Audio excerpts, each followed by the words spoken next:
Welcome to the I Hate Critics 1994 podcast. I am professional film critic Sean Patrick. With me is Amy. Hi. MJ. Hello. Amy, what else is there to know? Our podcast is brought to you by the Pontiac Fiero. That's a rear mid-engine light sports car, for those that don't know. Your mom probably got laid in one. Oh!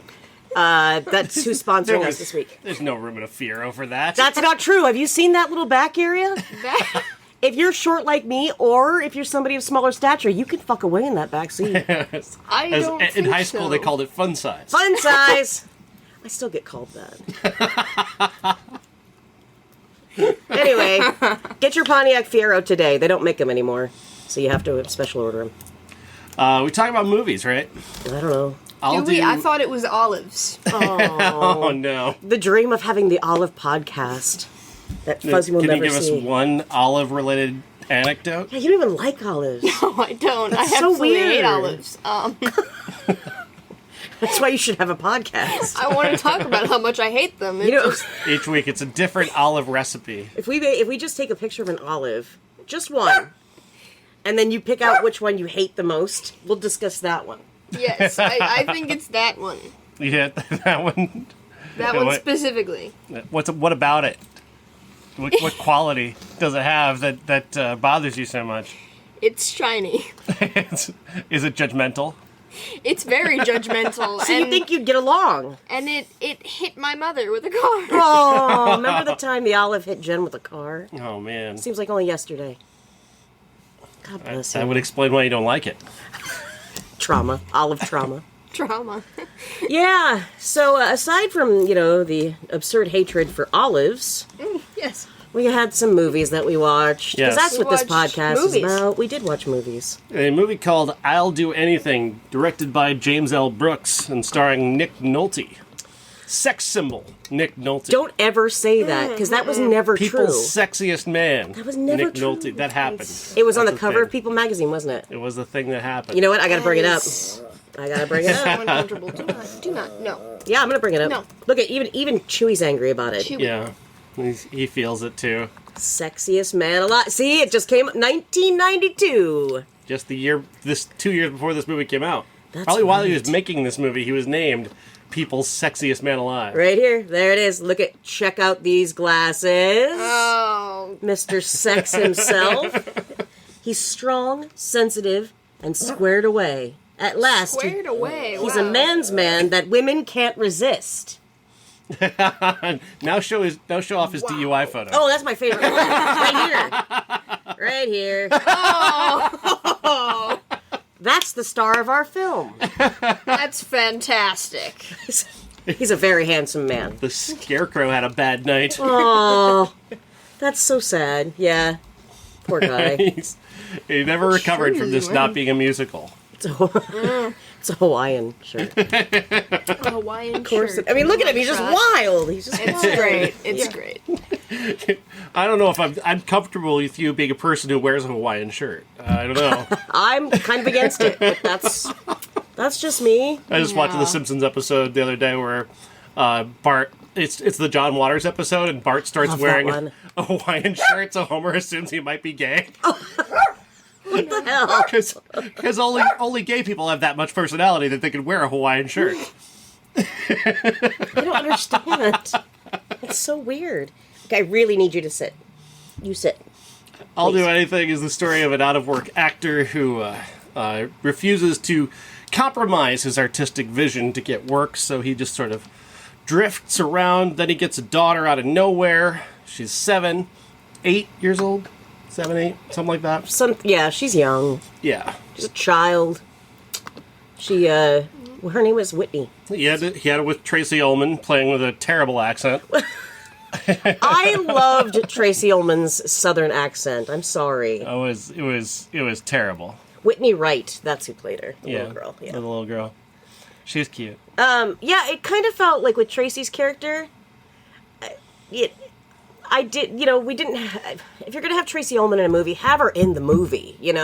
It just kind of felt like that could have been anyone playing that. It was a really small role. Yeah, it was stupid. It was Needless. needless, I would say. Yeah. And she's wasted. Again, if you're not going to use her with her British accent, especially. Meanwhile, Yeah. he gets this daughter because his wife gets put in jail. His ex-wife put in jail. So Yeah. she gives up the daughter to him, and he's going to raise her in Los Angeles while he's trying to find work as an actor, and stuff happens, and Hijinks ensue, shenanigans are in play, tomfoolery. It's a dab. Yeah. Tomfoolery. He starts working for Albert Brooks as his driver. Albert Brooks is a movie producer who is modeled after a guy named Joel Silver, who He's a total douche.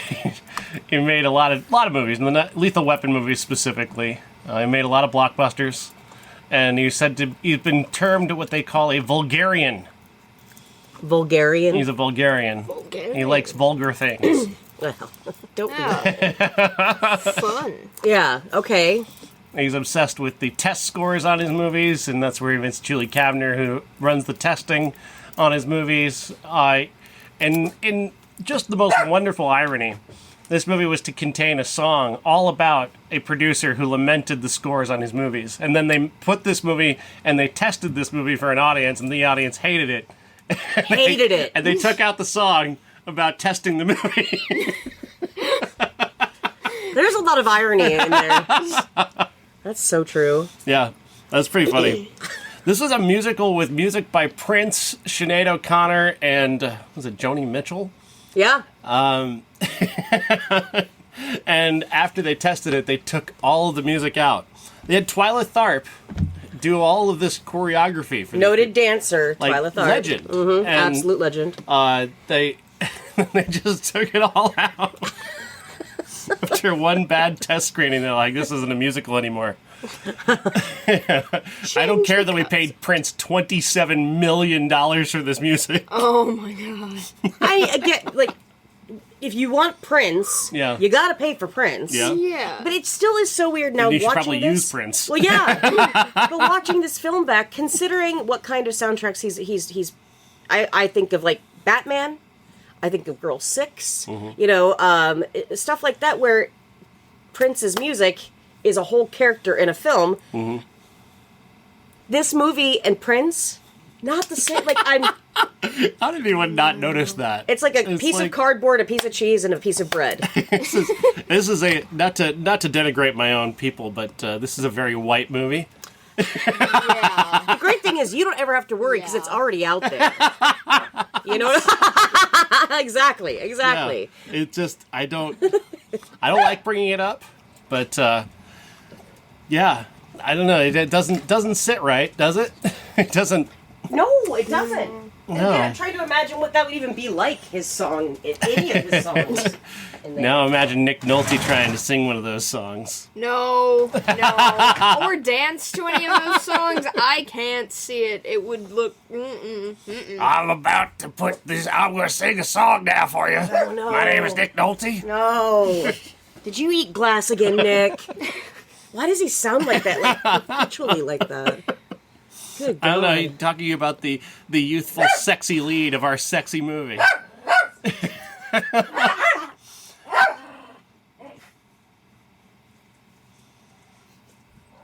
What I want to say, I cannot say. Anyway.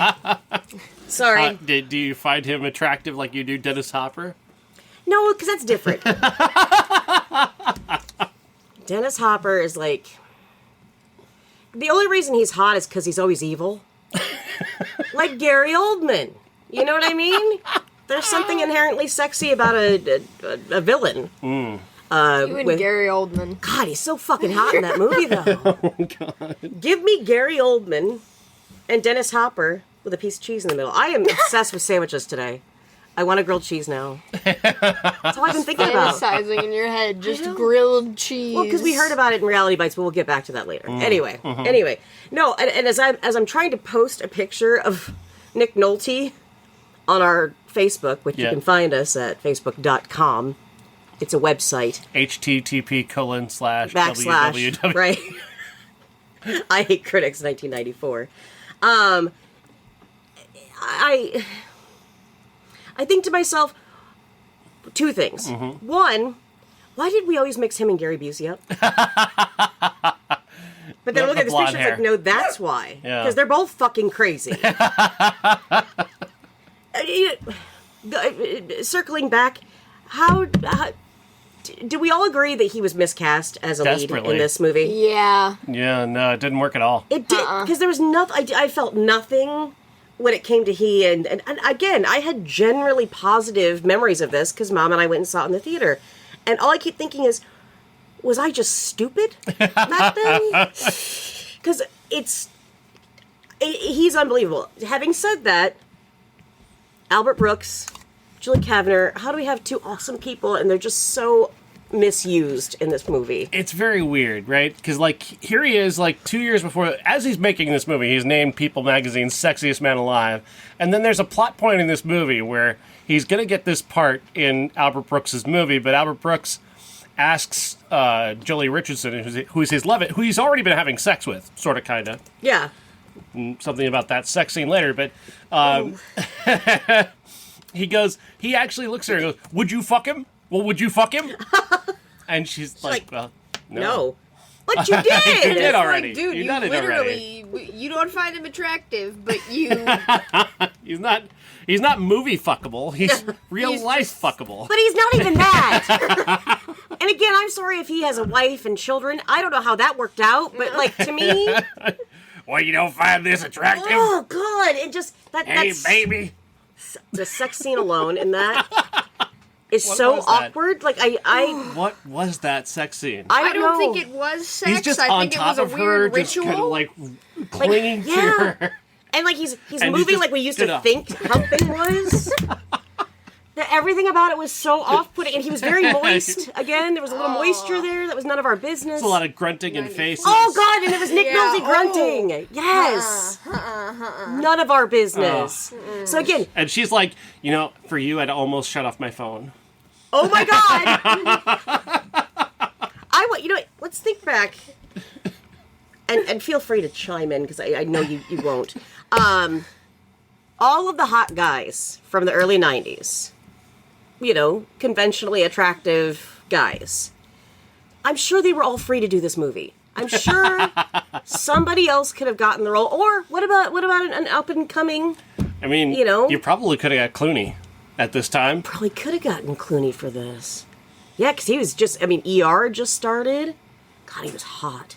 Now, see, that movie, Makes a lot more sense, doesn't it? yeah, but at the same time, I don't want to see Clooney singing, though, because that's weird. Oh, he had a full head of black, grabbable hair. Well, but isn't one of the premises that he's supposed to be not fuckable? So I mean, they succeeded in that. All right. That's valid. You wouldn't believe that conversation about Clooney. That's true. Like, oh no, I just Yeah, no, he's not no, that's not fuckable.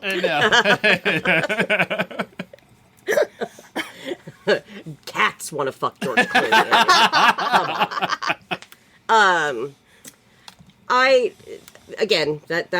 I still can't cleanse myself of seeing that scene, and I think about it a lot now. I'll be at work, I'll be stocking shit, and there it is, just Nolte, Nick Nolte's grunting face.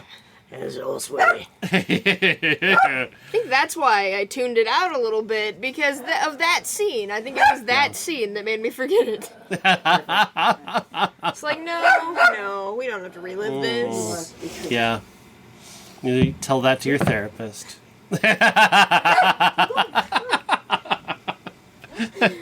I'm gonna traumatize my therapist with that. Even just the talking about it, the mental image. Sad.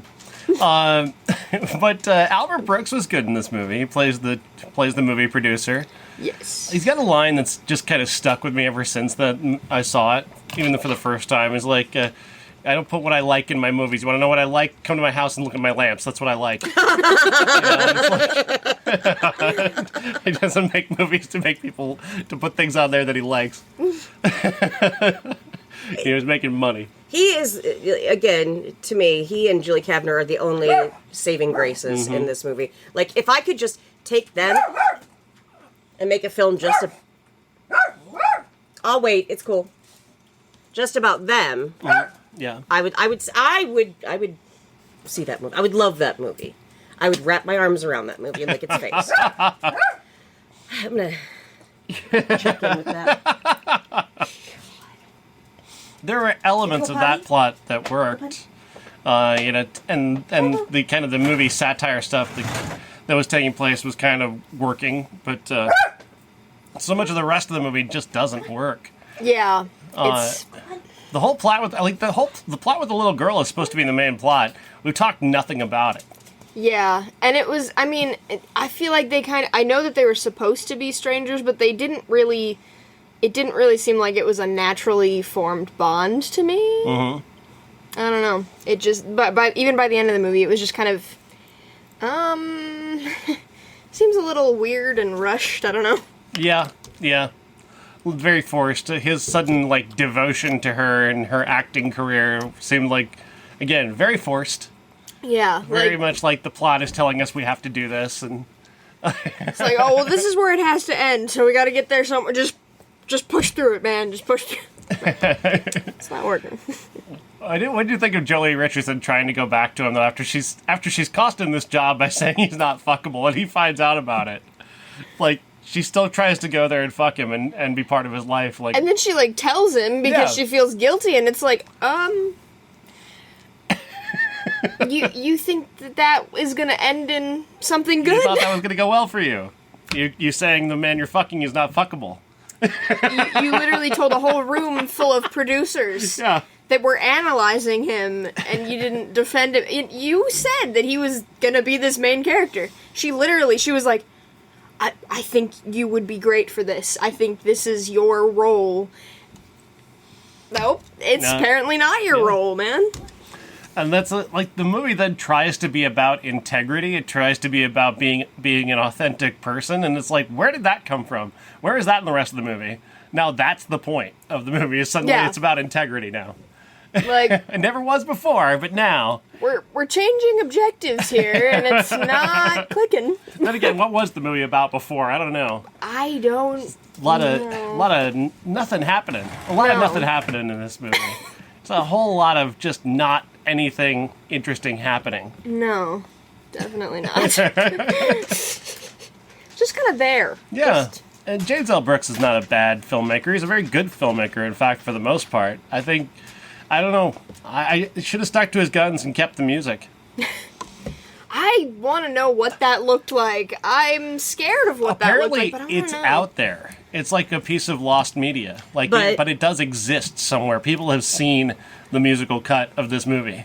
I'm curious about But Prince's estate won't officially, So what happened? They were doing a screening of this back in 2020, COVID time. So it was going to be online. They were going to show it at midnight on a specific day, and minutes before they go live with this thing, Prince's estate goes, nope. Yeah. Oh. Can you blame him? The rights to the music are still his, so yeah, he was like, nope, not doing that. That's not an option. Yeah. Wow. And Prince was dead by then, so what the hell? I'm sorry, but if there was one thing that was going to make him come back, it would be the release of this fucking movie with his music in it. I don't blame him. What do we get first, Amy? This or The Day the Clown Cried? The Day the Clown Cried. Jerry Lewis made a movie in 1969. I see, Jerry Lewis is a guy who would just sweat a lot at telethons. The French thought he was funny. He thought it'd be a great idea if he made a movie about a concentration camp, wherein he played a clown that made all the kids happy on their way to the gas chamber. Oh, God. God. So keeping it family friendly. Yeah. Yeah. Yeah, that's real. I feel the pain in my chest. He got the script, and he's looking at it, and he goes, you know what, I think I could punch this up a little bit. This is really sad, guys. I got a clown nose and some makeup. Oh. Just another great decision by filmmakers back in the day. Yeah. And then Roberto Benigni thought he'd do the same thing, and they gave him an Oscar, so... God,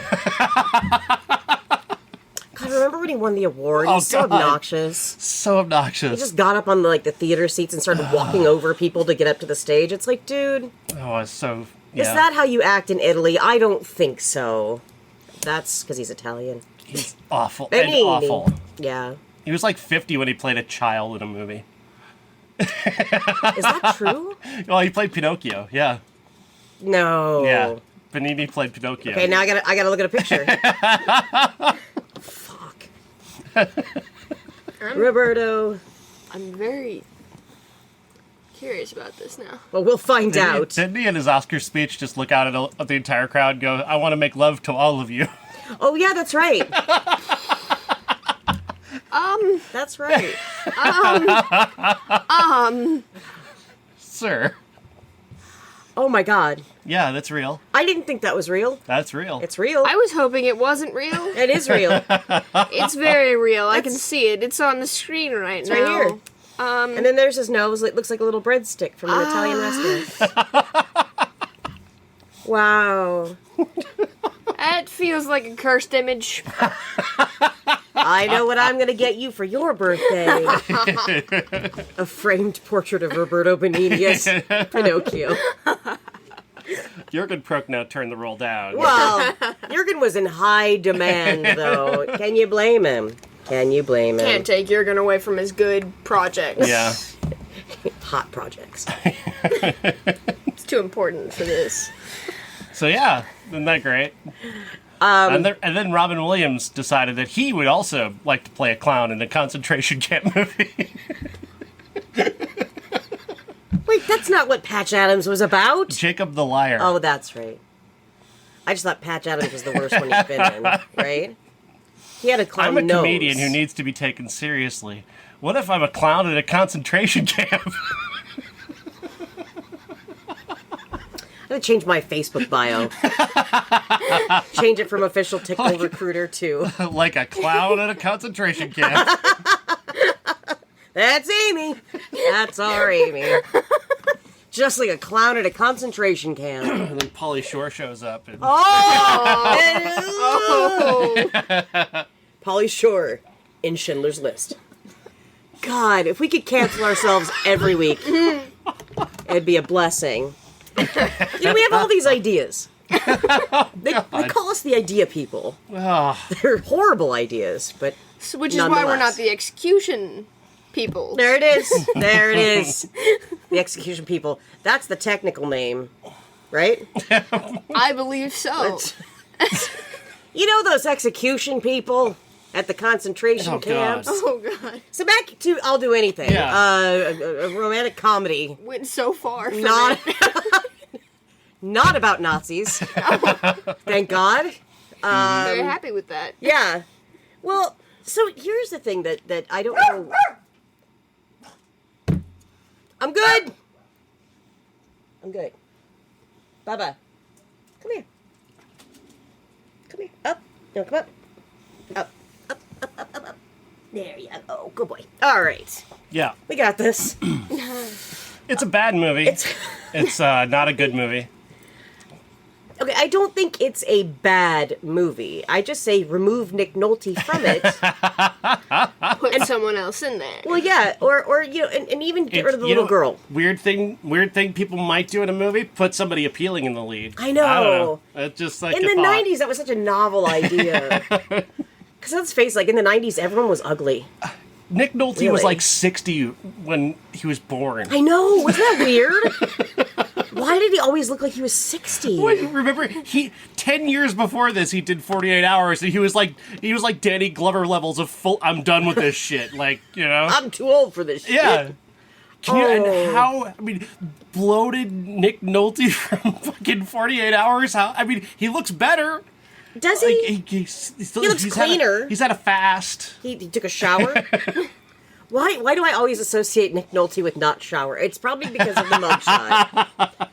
Because he just needs a conditioner. needs a Size of a bath so dime, bad. rub it in. Not good up here. Like, He looks so sad. Just imagine being drunk enough to leave the house like that. You know what? Last year, I'm pretty sure I did. Oh, God. Pretty sure I did. Ah, memories.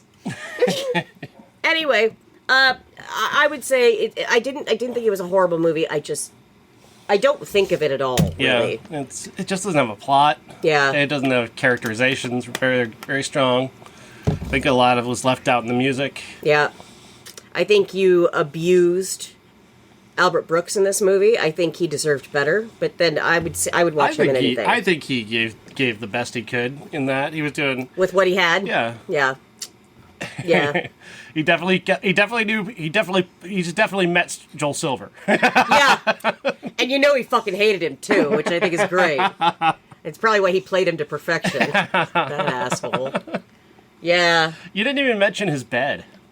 That fucking bed was awesome, remember? It was like those two couches pushed together. Yes! Whoever thought of that? I mean, that's genius. It's a fantastic in the living bed. room, too. It's, yeah, in the living room. So there's like these two huge couches smushed together. So many cushions, so many blankets, pillows as far as the eye can see. It's like a crib for adults. It was like up on the sides. Like it looked. Well, I don't think they ever push those. They think they're just always together like that. That's how it should be. We'd never leave the house if we had one of those. Oh my god. Oh my god. I'd be like, are you coming over? You know what we're doing today? We're going to sit in the square. Sit in the square and watch shows. And you know what else? He had great lamps. He had great lamps. He did have great lamps. The lamps. He had a good looking apartment. Tremendous lamps. Yeah. Oh, Albert. Why couldn't the movie just be about your couch and your lamps? I'd watch that movie. Just gonna show them off one by one. This one I got in an estate sale. Oh my god, yes. I'd be like, that is so true. He did do that. Linda Cook and I, who's a fellow film critic, we had a game that we used to do when we would go to screenings, just the two of us, which was a lot back in the day. Yeah. We were watching Basic Instinct 2 at the time, and we came up with the theory of the lamp theory of movies, which is if you start looking at the lamps in the room and commenting upon the lamps in the room, the movie's probably lost you. Oh my god, that's true. Yeah. We were talking about lamps through Basic Instinct 2 a lot. I can't imagine. There were a lot of really good lamps. Because Sharon Stone wasn't in that one, was she? She was, yeah. She was? Then who was the guy in it? Remember the guy who played the guy who thought he was the doctor? Oh, David Morrissey. David Morrissey. Yeah. Wow, that's horrible. 'Cause David Morrissey's awesome. I love him. Yeah. What a misstep in your career, David Morrissey. I don't mean to talk down to you, but that was a major misstep. Yeah. Mistakes were made. Mistakes were made. People cried. And Sean had to sit through that fucking movie. So then reality bites. Yeah. Okay, first I'm just going to let the two of you... Directed by Ben Stiller. ...talk about it, because I know how I feel about it, so... It's the film stars Winona Ryder as a precocious early 20s person, like we were a all. Documentarian with friends played by Ethan Hawke, Janeane Garofalo, and Steve Zahn, and a pursuing boy played by the director Ben Stiller. And then stuff happens, and a gas card, and a world of regret on my shoulders. That's all you took away from this viewing. When you know damn well there's some great fucking lines in this movie. I got a world of regret. It's a planet of regret on my shoulders. Of regret. Planet of regret. Come on. Which could be any planet, because they're not all the same size. We don't know. His entire universe is on your shoulder. Oh, So, okay, some things did not age well with this film. One of them I found was references. Lots of pop culture references, mainly from the 60s, 70s, and 80s. So, like, Fuzzy coming in and watching this, I'm like, oh, Fuzzy, not going to get that one, not going to get that one, not going to get that one, because so many of these, like, they did a whole, like, kind of trivia thing with the Good Times. And I'm like, oh, I remember that, I love that, that's so fun. And then you're like, the fuck is Good Times, you know? Yeah. You know, it just for me that's the prime example of a movie not aging well, is when we rely too much on the pop culture references, especially if they're... What did you think? What did you get any of that any of those early conversations make any sense to you? Not a ton that were regarding that. Like, no. Did you find these characters engaging? Yes, I enjoyed the characters. They were all very interesting and they were fun to watch. See? They had the Riz. They had the Riz. Oh. No one should ever say that. I hear it enough only in my said it. day-to-day life. It is... Who's saying the word Riz around you? Children. Children are using the word Riz? Children use the word Riz all the time. All the Where'd you time. think I got I it? hate children. What? How'd you think I got it? I got it for... I only knew about it because of Cody. Because he always said, oh, they got the Riz. And I'm like, what the fuck is that? So I'm Googling it, and I'm like, oh, okay, so it's like charisma. I get Yeah. it. Why can't we just say charisma? Why does everything have to be abbreviated? And where's my cane? All right, I got it. Grandma doesn't understand what's going on anymore. Caning you. Grandma doesn't understand Also the a kids these days. 1994 reference. Yeah.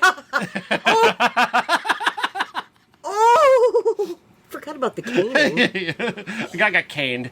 There's a guy that got caned. He was running around Malaysia, was it? Was it Singapore? Singapore? Yeah. And he was like tagging.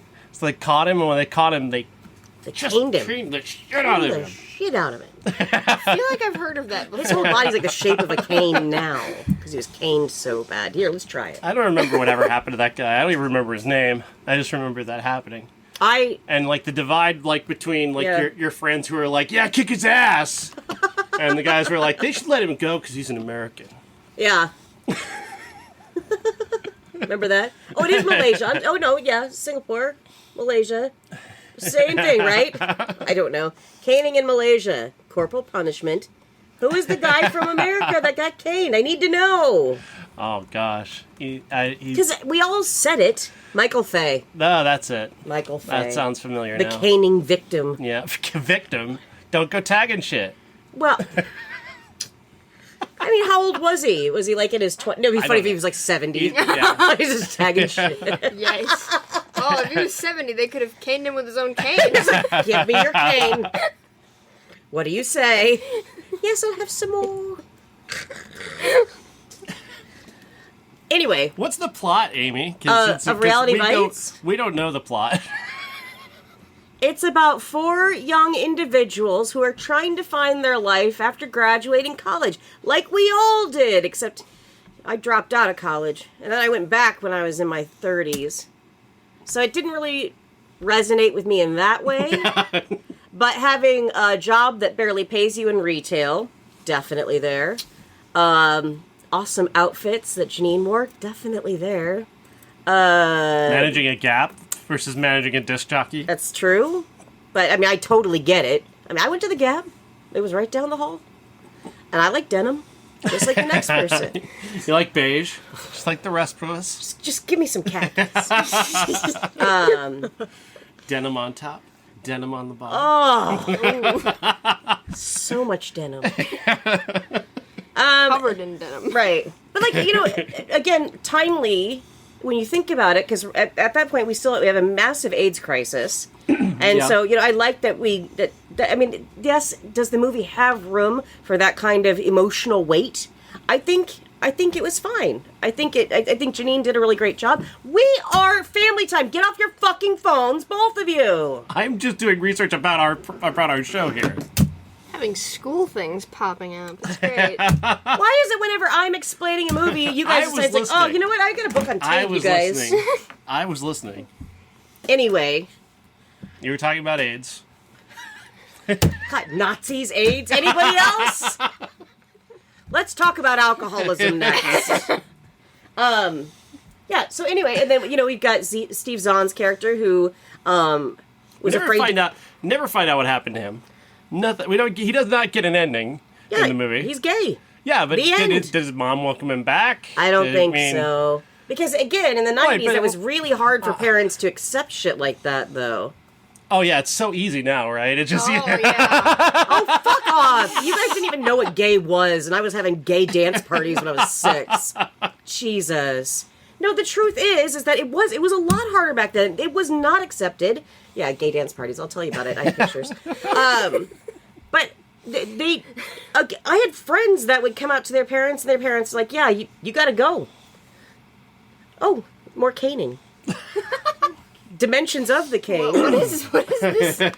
Oh, it's Microsoft This Bing. This is not a video podcast. Chat GPT. Whoa, let's get rid of you too. Back to Nick Nolte's face. Yeah, so, but it was a lot harder, and with all of the stuff that was going around back then, people who were gay were maligned all the time. It's unnatural, it's this, it's that. Whereas, you couldn't be in high school and be gay. If that, you'd be called every name in the book. Now it's like, let's be honest, you people are really awesome with accepting people. It's such a different world. Back then, it just wasn't like that. Was not like that. I read the Bible. I know what happened. And then you've got Ethan Hawke's character, who's just insufferable. Yeah. And I just want to wash his hair. That's all I want to do. And I know Push he's him in the supposed fountain. He's the sex symbol of the movie. I actually found Ben Stiller with his blue steel. I found him sexier in this movie than Ethan Hawke. I did. And you know how I like ratty ass looking guys from the 90s. But I thought he was perfect for you. He smoked the same cigarettes that you did back then. That's true. We both smoked those Camel Straights. Ah.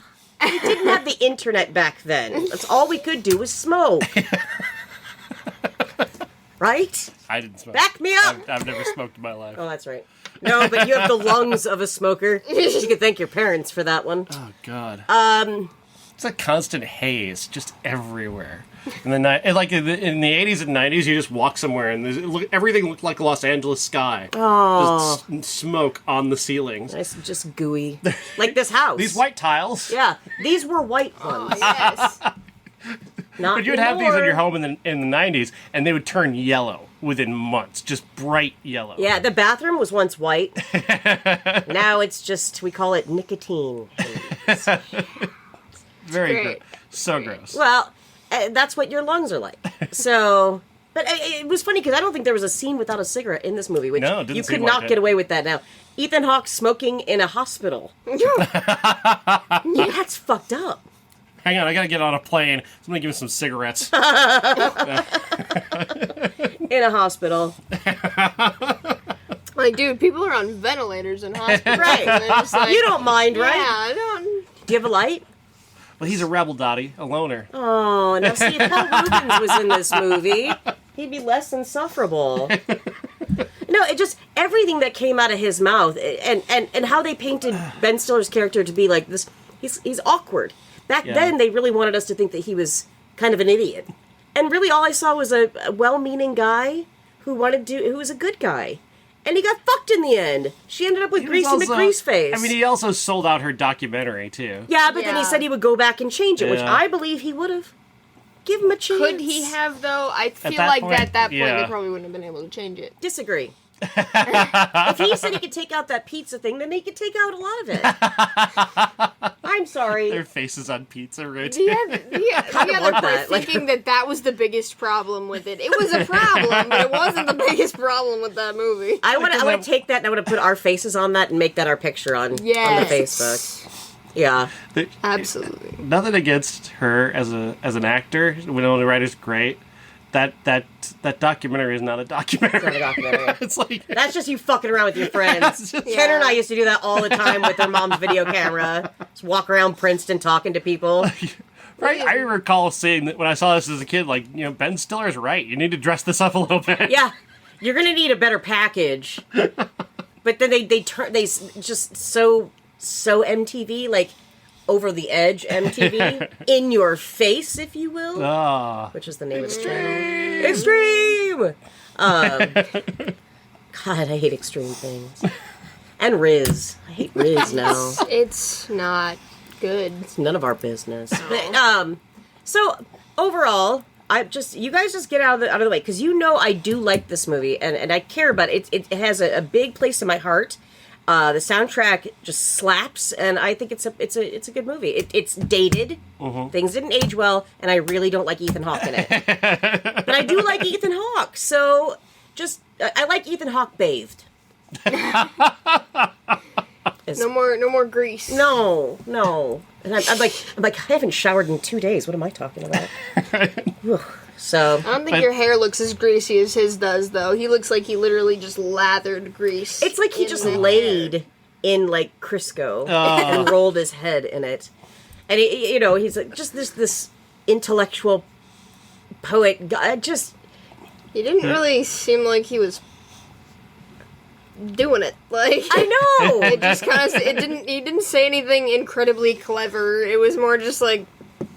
Everything he said had just ironic quotes around it. Everything is just normal. Which was the 90s. Which is so the 90s. It was like that was us. Like we couldn't. A genuine emotion is just not something that we were going to willingly admit.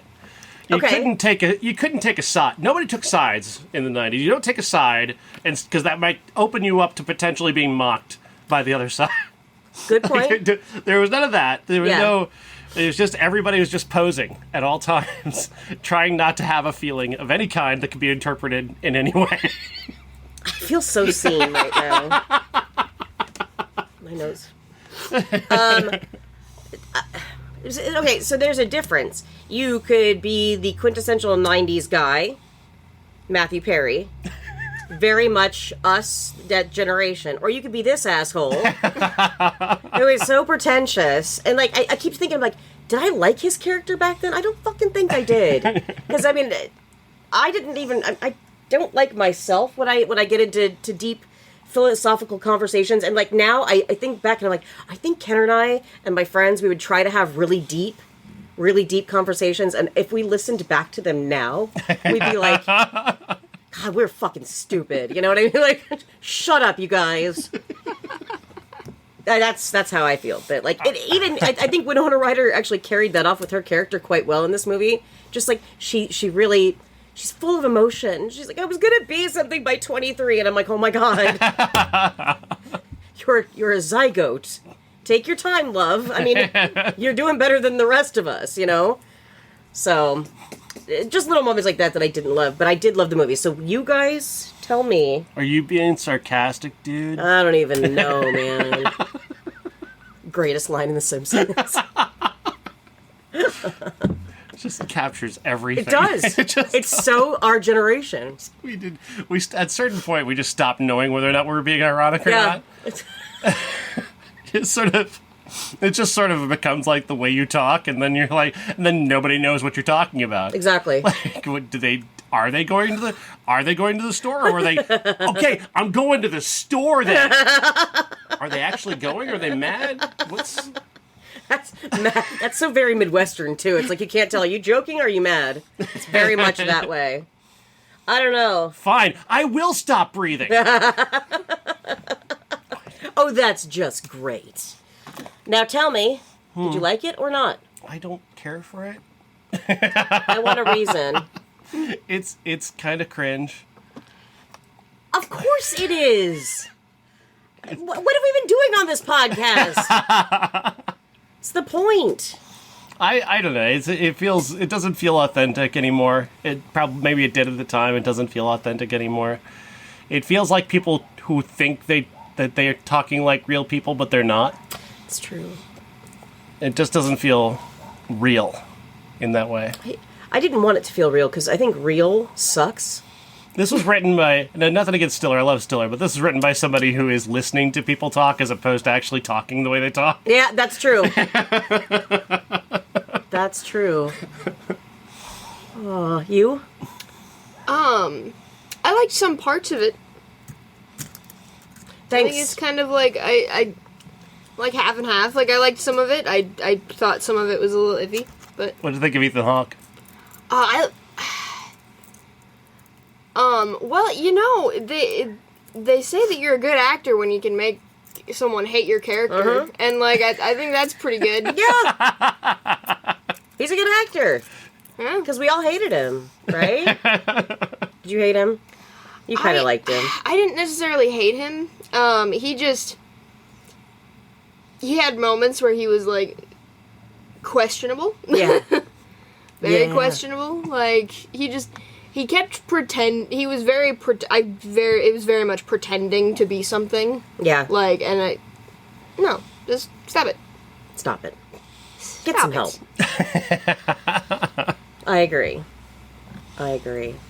Favorite piece of trivia from this movie? Ben Stiller fired Janeane Garofalo very early on. Okay, you know their history, right? Even just before filming began, Garofalo was fired from the production because Ben Stiller did not like her attitude during rehearsal. One of the greatest things, too, is that not 2.5 years later, they wrote a book together called Feel This Book. And it's one of the funniest fucking books on the planet. They have been great friends for a very long time. So we had a show called The Ben Stiller Show. She was on there. Bob Odenkirk from Mr. Show. And Andy Dick, who had a cameo in this fucking movie. Just gross, oily man. Great show. So him firing her sounds very much like how their relationship was. It was like brother and sister. So you're not going to fire me, right? Because I really need this podcast with all the money that we've been rolling in. Oh, I know. What are you going to spend your million on? I'm about to go get a boat. I want you to have a boat so bad. I want that for you. I'm just going to have a boat. Nothing else. Sell everything. Just have the boat. Just a boat. Yeah. Is 1994 still better than 1993? I feel like it's crawling to better. Yeah. It's not as miserable. No. There are a lot of miserable movies during 1993.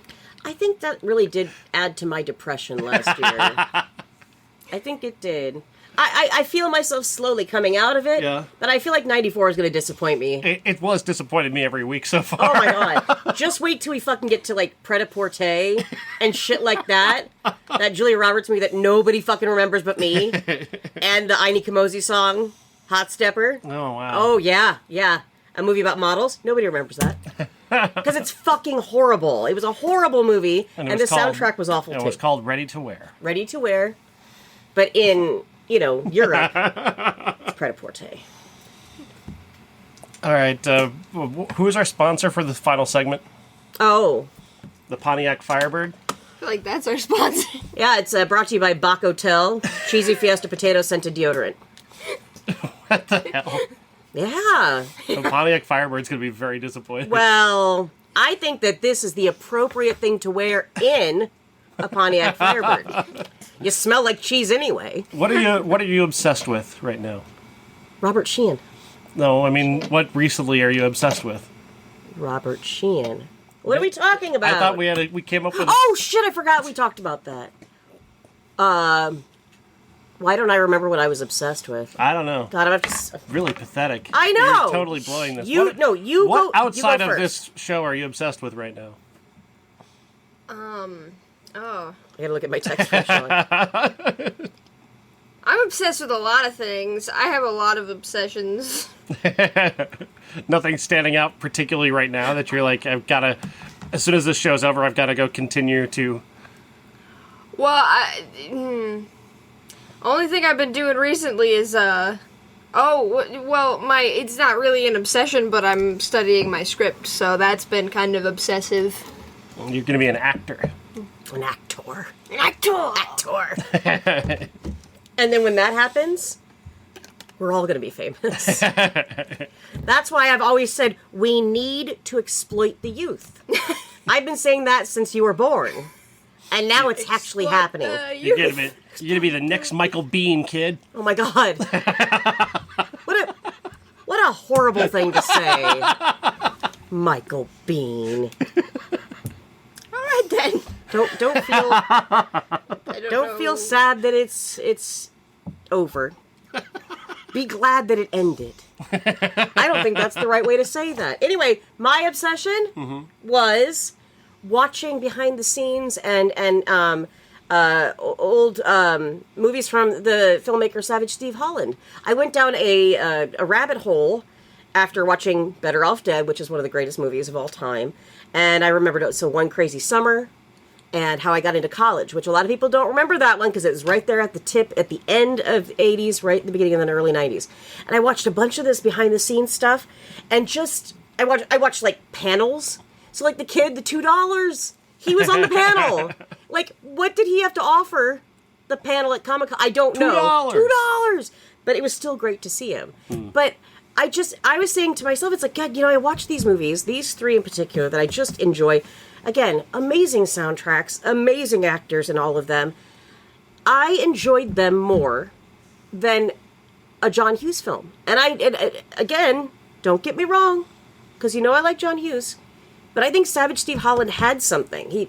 The way that he came at everything with such a childlike vision, and he drew these pictures, and he would bring them to life, and that's what, you'd have these transitions in these films. He would animate shit. Oh my God, I have to show you the Van Halen animation from Better Off Dead. It's one of the greatest moments. He works, he's flipping burgers at this burger joint, and then pretty soon it turns into like the stop motion animation of a burger dancing and singing Van Halen. It's just, I can't tell you, I think, to me, those moments stuck with me far more than Ducky dancing in a record store. And I know that is iconic, but everybody wants some. I want some too. I mean, that's the scene with John Cusack just sticking Q-tips in his ears and his nose, out his mouth. I mean, that's how the film starts. And it's just so good. So that's my obsession. I would tell everybody, go get into Savage Steve Holland. And, he went on to do, like, Disney and Nickelodeon kind of stuff, which very much, I think, suits his brand. But I wish he would have done more of the teenage angsty movies, because they were fantastic. And that's what I'm obsessed with. I've been watching people reacting to the music video for One by Metallica. Oh, yeah, you said it was really emotional. It gets really emotional. One by Metallica is an incredibly emotional video, if anybody's not seen this. This mixture of the song One with the visuals from a movie called Johnny Got His Gun, which is, it turns out, like, you'd think heavy metal, you think, like, super masculine dudes screaming at each other, throwing their bodies into each other as hard as they possibly can. This is, like, the most anti-war liberal song you've ever heard in your life. Like, it's the single most anti-war video ever. But watching it, having seen it so many times in my life, watching other people see it and knowing what they're about to see is, like, super emotional. Yeah. Like, how they're going to react to it. Watching it through somebody else's eyes. Yeah. Yeah. Like, I wrote 2,000 words and invited people to actually film themselves watching it and send it to me. Yeah. So I'm obsessed with watching people react to it. It's super emotional. I think that's great, though. As much as I hate Metallica, I think that's great. It's the greatest music video ever made. I disagree. But I think it's great. But I hate Metallica, so I almost went to see them live last year. Just to be with a guy. When was the last time you saw the video for One? 1990. Yeah, you need to watch it again. 9. You need to watch it again. Do I, though? Oh, you do. I really hate do. Metallica. You gotta watch it again. It's incredible. If I do that, how much do I get paid? Tuppence. A tuppence? Full-on tuppence. Stop sending me tuppences. I can't use them here. You can pay for a British Airways flight in like 50 years. Yeah, well, I was going to say, a tuppence isn't going to get me very far. Barely to the airport at that point. Somebody's going to have to pick me up. So, no obsessions like that, like what we were just talking about. Is it just, you're just reading your scripts, that's it? I just feel like there's more to you than that. There's more to you than that. No, there's stupid things. Like, I've been watching the AI generated images. Oh! These things are so freaking funny. There's one where it just asks for a simple bowl of chicken noodle soup. It does not get a simple bowl of chicken noodle soup. It doesn't. It's not working. There it is. And it starts out by, it asks for it, and then it puts popcorn in it.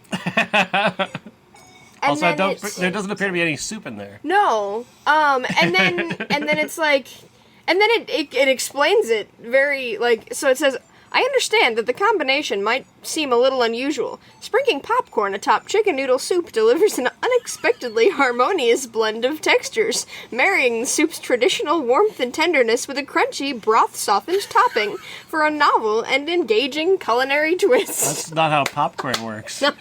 You get popcorn wet, it's not crunchy anymore. But what's worse is the picture. And then it's just like, okay, just show me a normal chicken noodle soup with no popcorn. This is not chicken noodle soup with popcorn. No. It's not soup. Looks like a bowl of... I see big things of chicken. Yes. Lots of big pieces of broccoli. I don't see any soup. I'm telling you. Also, I don't think you eat soup with chopsticks. I don't think chopsticks are a thing with soup. No, and they also That doesn't quite work. asked for no popcorn, and there's a little bowl of popcorn on the side of it. And he screams at it, "That's not soup! Do you see any liquid?" And then, deepest apologies, and then it just gives them a chicken noodle soup, but it makes the chickens are out in of the noodles. Makes chickens out of the noodles. Isn't that brilliant? And puts popcorn in it. ChatGPT, like AI, it hates us. Like it wants us all dead. And then it asks it's like, okay, show me a bowl of popcorn. It gets that right. Then it's like, okay, make sure that's completely away from my soup and make it soup. No, it's still popcorn too. Still popcorn. At least I think Popcorn I see chicken. broth. There's little at chickens least. though as popcorn.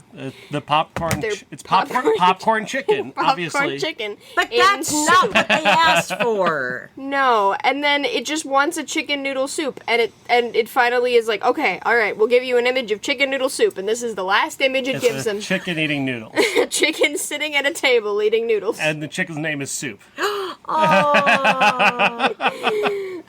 Yeah, so that's creepy, all of it. I've been watching those. The barbecue rib one sent me a barbecue rib one, and that was disgusting. You do not want to see what they've done with barbecue and ribs. It was It's horrible. a human rib cage? Yes. Human rib- yes, it was. Yes, it was. And then there's heads at the top of the ribs. It's horrifying. Yep. And then there's Nightmare another fuel. one where they keep putting pickles in a peanut butter and jelly sandwich. There's all kinds of them, and they're just... Taste the rainbow. They're not getting them. Shut up. Hey, just to share, Yeah. Prime Video charged me $1.17 instead of the full price for the rental of Reality What? Bites. Look Wow. at that. $1.17. Well, that's lucky. You didn't have to pay for a bad movie. You know what? I would have paid full price because I liked Amazon, it. you'll pay full price for that. Well, don't take me. Like, not right now. I'm kind of in the red, but like, you know. So, yeah, that's the two movies. What are we doing next week? Oh, yeah. Should come prepared. What with being the producer and all. Oh, listen to this. Somebody's gonna get a caning later. Amy is dangerous with the cane. It's this or my staff that has the ball at the end of it. I'd take that Yeah. over that any day. That staff is heavy. That's gonna hurt you if you It get hit with is. it. Yeah. Luke Perry stars in the movie 8 Seconds. Okay, no. No.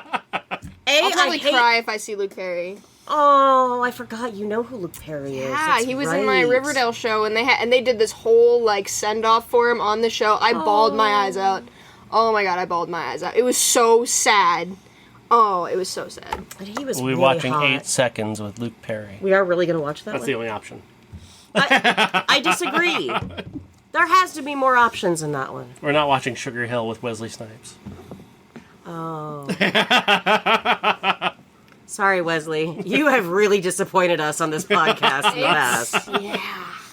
The man behind Boiling Point. Remember Boiling Point? No, because no one does. Remember the first 5 seconds of Boiling Point. The rest of it is blank. You fell asleep. No, I didn't.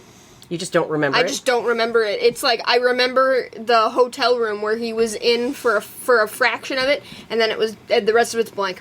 That's true. I mean, he was more memorable in Demolition Man. And that was a horrible movie. We're gonna get back to the seashells again. Oh, God! Oh no! Next week, 8 seconds.